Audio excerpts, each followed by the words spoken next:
Good day sa inyo tanan.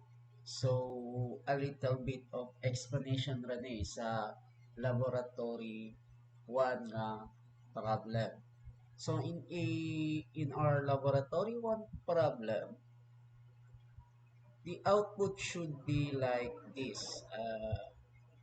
I will not show you my side notes because it will give you you may pause it and you will know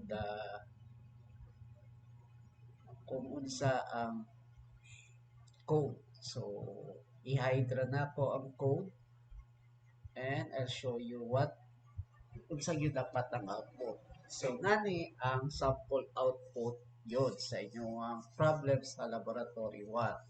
So, it will ask a name first, then the age, then so, sayo pa ko ang spelling sa leave. Hawa ko din ako na spell dire.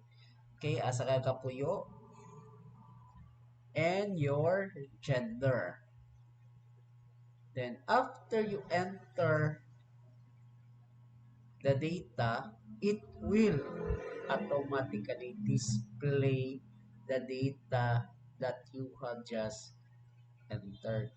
So give me the code or create this code and also the algorithm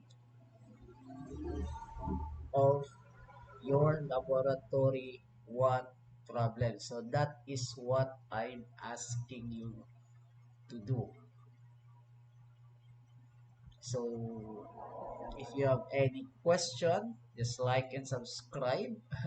Now, if you have any question, you may PM me, email me, or you may just put at the comment section. So don't forget to like and subscribe my YouTube channel.